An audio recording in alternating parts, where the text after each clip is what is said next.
वालेकुम to all. जैसे कि हमने कांसलाजी के पिछले लेक्चर में चैप्टर 1 जो मैकेनिकल प्रिंसिपल था वो हमने कंप्लीट किया था। उसमें हमने सिंपल मशीन्स के बारे में पढ़ा था, कुछ बेसिक डेफिनेशंस और पेंडुलम के बारे में बेसिकली वो पढ़ा था। आज हम स्टार्ट करते हैं सेकंड चैप्टर कांसलाजी का, जो है इंट्रोडक्शन टू मूवमेंट। सबसे पहले इसने बताया कि मूवमेंट है क्या। मूवमेंट इसने बताया हुआ है कि जो हमारी जो लाइफ होती है एनिमल की, उसका एक फंडामेंटल करेक्टरिस्टिक है।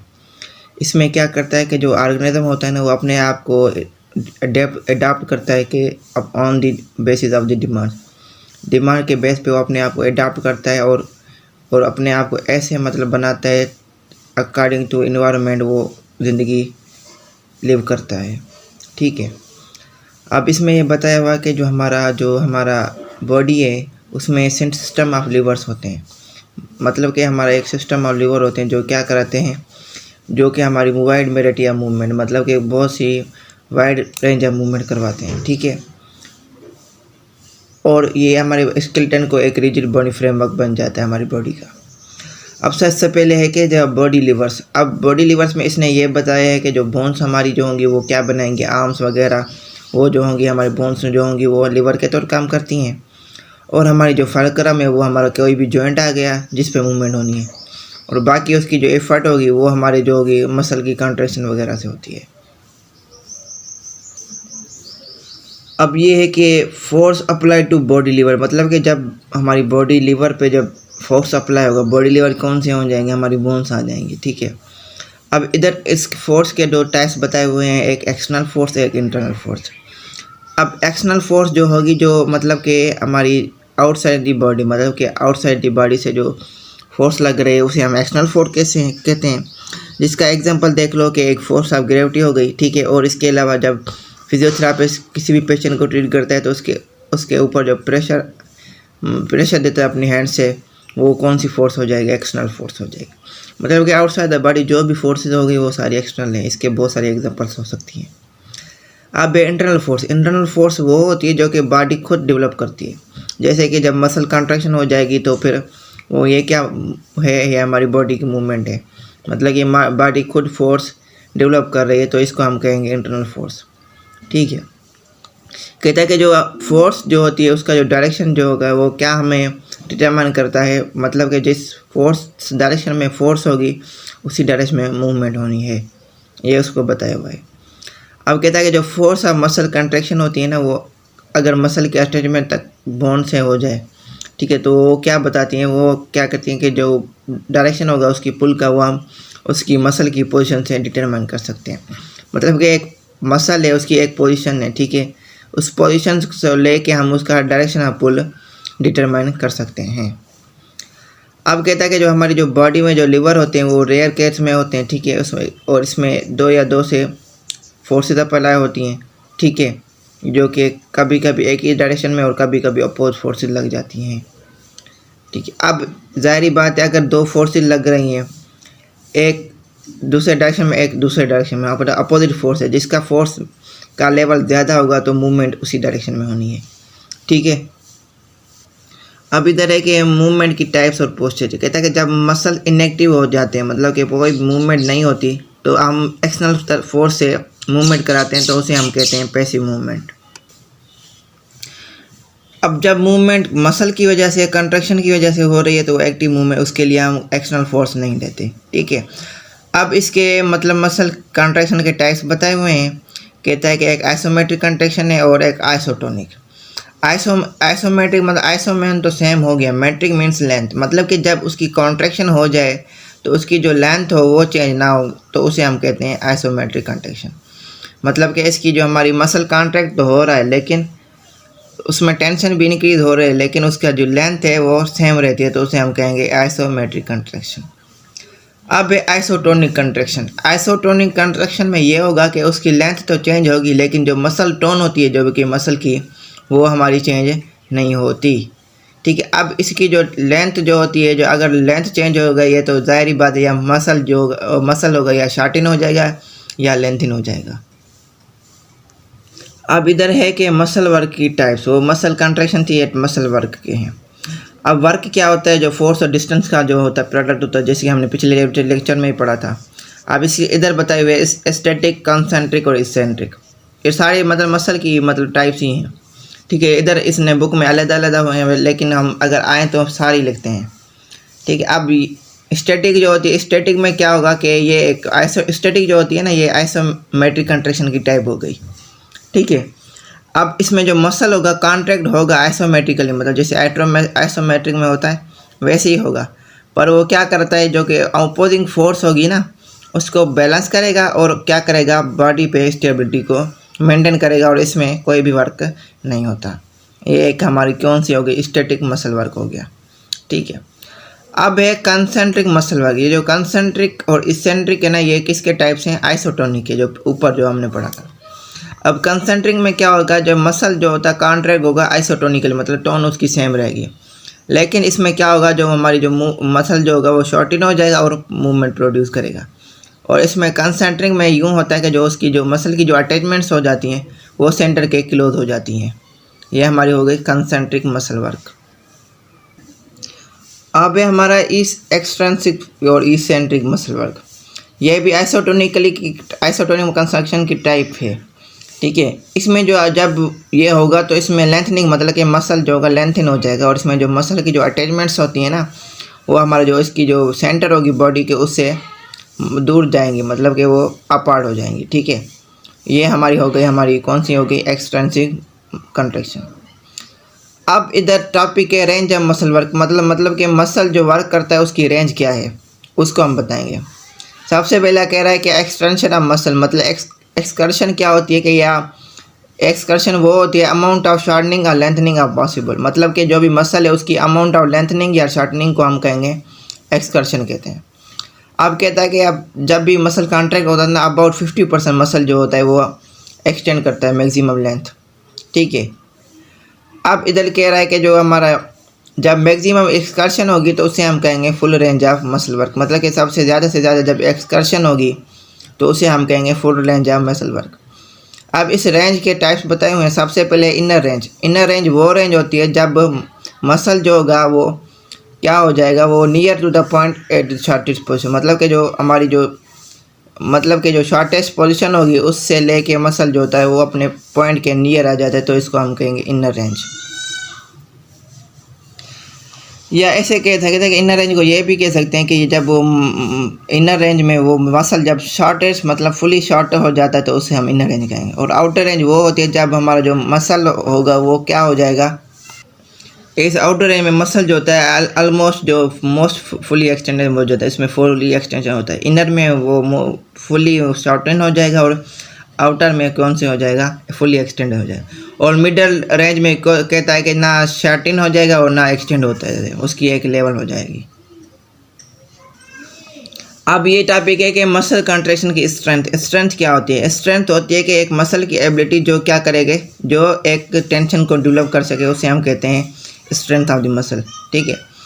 अब ये उसका बताया हुआ कि वो स्ट्रेंथ कहती है, कहता है कि जो एक स्ट्रेंथ होती है वो मसल की वो वेरी करती है वो प्रोपोर्शन से, ताकि वो जो फोर्स होती है वो अपोजिंग फोर्स के हिसाब से जो कि वेरिएशन होगी। जैसे अपोजिंग फोर्स जब ज़्यादा होगी तो स्ट्रेंथ मसल को ज़्यादा लगानी पड़ेगी, और अगर अपोजिंग फोर्स कम होगी तो स्ट्रेंथ थोड़ी लगानी पड़ेगी, तो उसमें कॉन्ट्रैक्शन हो जाएगी।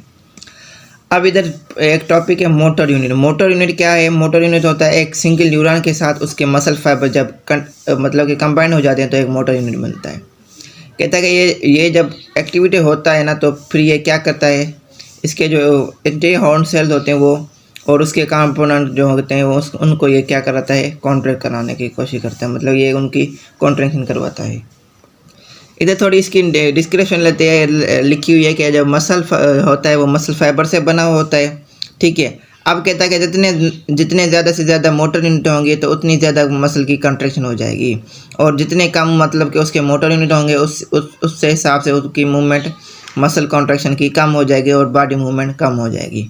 ये इसका रिलेशन बताया गया है। मोटर यूनिट जब ज़्यादा होंगे तो ज़्यादा मूवमेंट होगी, मसल कॉन्ट्रैक्ट ज़्यादा होगा। मोटर यूनिट कम होगा तो मूवमेंट कम होगी, मसल कॉन्ट्रैक्ट कम होगा। अब ये ग्रुप एक्शन ऑफ मसल, ये हमने जो एनाटॉमी पहले भी पढ़ लिया था कि वही सेम चीज़ें हैं, वो जो agonist, antagonist, synergist, fixator, same ही चीज़ें हैं। एगोनिस्ट हमने पढ़ा था कि जो कि प्राइम मूवर होते हैं, जो कि हमारी क्या कहते हैं मूवमेंट को प्रोवाइड करते हैं, जो कि मतलब कि मसल कॉन्ट्रैक्ट हो गए, फोर्स प्रोवाइड होगी तो मसल कॉन्ट्रैक्ट होगा, तो उसकी वजह से मूवमेंट प्रोड्यूस होती है, तो उसे हम एगोनिस्ट कहते हैं। एंटागोनिस्ट हमने पढ़ा था कि जो एंटागोनिस्ट वो होते हैं जो कि एगोनिस्ट की मूवमेंट को रोकते हैं या उसको एगोनिस्ट को स्टेबलाइज करते हैं, ऐसा भी कर सकते हैं, उसकी एक्टिविटी को इनहिबिट करते हैं, ठीक है, या कंट्रोल करते हैं उसकी एगोनिस्ट की मूवमेंट को। अब जो हमारा सिनर्जिस्ट होता है ये क्या करता है, ये सिनर्जिस्ट होता है ये क्या करता है कि जो डायरेक्शन ऑफ द पुल, मतलब कि जो एगोनिस्ट का जो पुलिंग फोर्स होता है ना, उसके डायरेक्शन को क्या करता है, मॉडिफाई करते हैं, इसको हम सिनर्जिस्ट कहते हैं। और हमारे सिनर्जिस्ट मतलब खुद कोई मूवमेंट प्रोवाइड नहीं करते, मतलब कि जस्ट एगोनिस्ट जो होता है उसकी मूवमेंट को क्या कराते हैं, मतलब एक्सेलरेट करेंगे या उसको इन्हांस कराएंगे, ठीक है, या उसको असिस्ट कराते हैं मूवमेंट कराने में। फिक्सेटर क्या होता है कि जो ये फिक्सेटर जो होंगे जो मसल की जो मसल्स के वर्क को स्टेबलाइज करेंगे, ठीक है, जो बोन्स होती है ना उसके ओरिजिन को स्टेबलाइज करेंगे, उसकी एफिशिएंसी को बढ़ाएंगे, ताकि किस लिए, ताकि उसकी ज़्यादा से ज़्यादा प्रोडक्शन ऑफ द मूवमेंट के लिए वो क्या कराते हैं, एफिशिएंसी को इंक्रीज कराते हैं, उनके जो बोन्स की ओरिजिन होती है उनको स्टेबलाइज करते हैं, और एज अ होल वो क्या करते हैं, बॉडी को सिक्योरिटी या स्टेबिलिटी प्रोवाइड करते हैं। अब इधर टॉपिक है पैटर्न ऑफ मूवमेंट, मतलब कि पैटर्न ऑफ मूवमेंट में इसमें ये देखना पड़ता है कि मूवमेंट का एक कैसा पैटर्न होना चाहिए कि वो उसको मूवमेंट कराने आए, ठीक है। अब जैसे इसमें लिखा हुआ है कि जो जैसे हमारी फंक्शनल पैटर्न होते हैं, ठीक है, किसी भी जॉइंट में। अब मास मूवमेंट में हमें क्या देखना है कि एवरीडे एक्टिविटीज़ देखेंगे तो उसकी कैसे होनी चाहिए, मतलब कि वो मूवमेंट के हिसाब से जो काम हो रहा है उसके हिसाब से उसका पैटर्न ज़रूरी है, कि एक बंदा एक पेशेंट है उसको पैटर्न जो होता है वो एक फिजियोथेरेपी बताता है कि आपने इस पैटर्न से आपने ये मूवमेंट करनी है। अगर उसकी कोई भी डिफॉर्मिटी हो गई है, कोई भी मतलब उसकी मूवमेंट इनहेबिट हो गई है, तो वो ऐसी मूवमेंट कराता है ताकि उसकी रिहेबिलिटेशन हो जाए, और उसको एक फुली प्रोटोकॉल देता है कि ताकि वो उसको रिगेन कर सके, जो भी वो रिहेबिलिटेशन उसकी हो जाए। अब टॉपिक है टाइमिंग इन मूवमेंट। टाइमिंग क्या होता है, एक सीक्वेंस होती है मसल कॉन्ट्रैक्शन की जो कि क्या कराती है, प्रोडक्शन ऑफ द मूवमेंट करवाती है, ठीक है। इसमें हमारा क्या है कि हमारा जो अगर हमारी टाइमिंग फॉल्टी हो जाएगी तो हमारी इनएफिशिएंसी हो जाएगी मसल की, मतलब कि जो मसल इनएफिशिएंसी हो जाएगी, क्यों होती है, क्योंकि उसमें फॉल्टी टाइमिंग हो जाएगी। तो अगर एक देखें तो एक हमारे पास पेशेंट आया हुआ है, उसको कोई भी मसला है, ठीक है, अब उसको मूवमेंट करवाने के लिए हम एक टाइमिंग रखते हैं कि आपने ये मूवमेंट इतने टाइम तक करनी है। अगर उस टाइमिंग में ऊपर नीचे हो जाएगा तो फिर वो क्या हो जाएगा कि उस पेशेंट को मसला हो जाएगा, ठीक है, जो कि वो क्या करेगा कि जो उसकी जो मूवमेंट होगी वो एफिशिएंट नहीं हो पाएगी और मसल्स को मसला हो जाएगा, तो मसल की एफिशिएंसी ख़त्म हो जाएगी। ये इधर ग्राफ बने हुए हैं कि ये एक मूवमेंट हो रही है, फोर्स लग रहा है, ठीक है। अब ये देखो ये टाइमिंग ये है, तो इसमें एक रेगुलर पैटर्न है, तो इसमें टाइमिंग सही है। अब इधर देखेंगे तो इधर देखें ना, इधर हमारी जो टाइमिंग देखो बहुत ही स्लो है, कि स्लो जा रही है, इसमें टाइमिंग बहुत स्लो है। अब इधर देखो सीधा ऊपर पे जा रही है, मतलब कि इसमें टाइमिंग जो है बहुत ही ज़्यादा है, टाइमिंग ज़्यादा है। अब जो टाइमिंग होती है फंक्शनल मूवमेंट के लिए वो क्या कराती है कि वो डिस्टल टू प्रोक्सिमल, मतलब कि जो हमारे बॉडी से दूर वाले हिस्से से लेके प्रोक्सिमल वाले हिस्से तक ये मूवमेंट होती है टाइमिंग। अब एक और टॉपिक है रिदम होती है एक रेगुलर बीट या recurrence of sequence of it, मतलब कि एक रेगुलरली कोई हमारा इवेंट करा रहे हैं कि विद इन टाइम, जैसे हम उसको हम कहते हैं रिदम। जैसे कि एक पेंडुलम था, ठीक है, उसको हम क्या करते हैं मूव कराते वो ऐसे चला जाता है, फिर मीन पोजीशन पे आता है, फिर ऐसे चला जाता है। ये उनकी जो मूवमेंट होती है रिदम में होती है, उसका एक रेगुलर एक्रेंस होती है, रेगुलर बीट होती है, इसको हम कहते हैं रिदम ऑफ द मूवमेंट। अब इधर हमारे एग्जांपल बताए हुए हैं कि जो इंस्पायरेटिव मसल जो हमारे इंस्पायरेशन के लिए यूज़ होते हैं, और जो हार्ट मसल होते हैं जो कि वो उसमें क्या होती है रिदम होती है। जैसे कि हमारी जो हार्ट बीट होती है वो एक रिदम में हमारी बीटिंग करती है, वो अपना बीटिंग वाला प्रोसेस करती है, ठीक है। अच्छा, कहता है कि अगर ये इसमें सारे एग्जांपल तब बताए हुए हैं कि अगर स्केलेटल मसल है वो लॉन्ग पीरियड तक वर्क करता रहे तो फिर उसकी वजह से क्या हो जाएगा कि बॉडी फटीग हो जाएगी, ठीक है। अब ये कहता है कि जो हमारी जो रिदम होती है वर्क की, और वो क्या करती है, जो हमारा जो फटीग को रिड्यूस करती है, ठीक है, उसे हम मिनिमम करती है। जैसे कि एक हाइकर है वो वॉक कर रहा है, स्ट्राइड कर रहा है रिदम के लिए, तो वो क्या करेगा, जो उसकी वजह से जो हमारे जो लेग के जो एक्सटेंशन मसल होंगे वो क्या हो जाएंगे, रिलैक्स हो जाएंगे। ठीक है, इस मूवमेंट की वजह से, रिदमेटिक मूवमेंट की वजह से क्या होता है, एक चीज़ हमारी क्या हो जाएगी, रिलैक्स हो जाती है, जो कि ज़रूरी है। अब कहता है कि जो हमारी जो एक हर मूवमेंट की अपनी नेचुरल रिदम होती है। ठीक है, जो कि इंडिविजुअल से एक्सटेंड होती है। मतलब कि अगर एक इंडिविजुअल है उसकी रिदम चेंज हो जाएगी, लेकिन हार्ट बीट तो सेम ही होती है। ठीक है, मतलब कि कभी कभी ये वेरी भी करती है किस एक्सटेंड तक इंडिविजुअल में। अब जब जो नेचुरल रिदम होती है वो एज पे भी मैटर करती है, चिल्ड्रन की मूवमेंट पे। जैसे आप जब चिल्ड्रन देखें, ठीक है, अब उसको देखा जाए कि तो उसकी जो मूवमेंट होगी तो वो स्लो हो जाएगी एज कम्पेयर टू उसके एल्डर वन के। अब देखो कि चिल्ड्रन जो होता है उसकी जो हार्ट बीटिंग कुछ फास्ट होती है। ठीक है, जैसे कि आप फीमेल होती है उसकी जो हार्ट बीटिंग ज़्यादा होती है। ठीक है, रिदमिक मूवमेंट, और मेल में कम होती है। ये भी एक मतलब कि वेरी होता है। अब जो आप जब रिदमिक मूवमेंट सब ज़्यादा हो या कम हो, मतलब कि टू क्विकली हो तो टू स्लोली हो, तो क्या हो जाएगा, जो हमारी जो टाइमिंग हो जाएगी उसमें फॉल्ट ही आ जाएगा। जो हमने पीछे पढ़ा कि उसकी टाइमिंग में फॉल्ट आ जाएगा और हमारी जो एफिशिएंसी हो जाएगी वो हमारी ख़त्म हो जाएगी, और इसकी वजह से जो हमारे जो रेंज ऑफ मूवमेंट होगी वो नहीं हो सकेगी।